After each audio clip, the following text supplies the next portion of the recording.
Alright, so we've seen exorcisms in movies, but have we seen them all shaky cam mockumentary style? Here we go.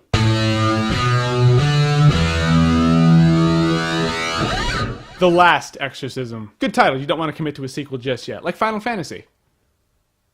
Sorta. Alright, so the story goes, a second-generation preacher, scam artist, money-grubbing douchebag is convinced that demonic possession is a condition of the brain and the success of an exorcism is pretty much based on the placebo effect. So he takes a couple people and a camera and sets out to prove it, all the while preying on the gullible and making some cash along the way. Now I feel like I've seen this before. So he sets out and meets a family with a possessed girl on what looks like the set of True Blood. And yeah, it's a movie, so you know this shit is just gonna blow up in his face. So as you may or may not know, I have a real soft spot for those shaky cam mockumentary style movies. And I have a soft spot for demonic possession exorcism movies. I don't know why, I just do. So this should be like Merry Christmas and Happy New Year to me. I'll admit, this movie had a couple of really good things going for it. It had a pretty solid setup, and it had a couple of moments that really pushed the PG-13 thing. Poor kitty. That cat may have preferred the dumpster. And for some messed up reason, the preacher's douchiness, it just made me laugh. I didn't want to. I would hate him if I knew him in real life, but for the movie, it really worked. He was a funny douchebag. What can I say? And some shit just didn't work. Like when the demon's talking through the girl, it really wasn't convincing. But I do kind of see why they did it, because it's a dynamic that the movie really plays off of. Like, is she really possessed? Is she not? Is she just a crazy girl? So it could just be a crazy girl talking, not a demon. You're not supposed to know. But that was also the point of The Exorcism of Emily Rose, and Deborah Morgan was awesome. But it's okay, because you wait through all this shit, and you wait through the whole slow setup, because you know that a really sweet exorcism scene is coming at the end of the movie. But not this time. I'm not gonna lie, the ending of this movie was one of those endings that can just ruin an entire movie for you. It did for me. I mean, the movie doesn't show us much for the sake of it feeling more real, which I'm cool with. I mean, I loved Paranormal Activity, so there you go. And then the end is just this crazy bullshit CGI fest. It felt like End of Days. Yeah, not the event, the movie. Which is probably worse than the event. The end of this movie is like End of Days meets Blair Witch.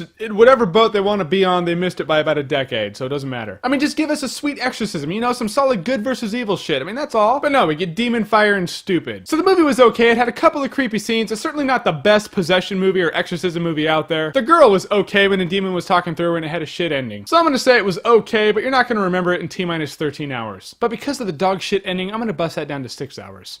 Maybe 4. So tonight, just YouTube possessions and exorcisms and all that shit with your light off. Freak yourself out 100 times more. No, seriously, raise your hand if you've ever YouTubed an exorcism or possession.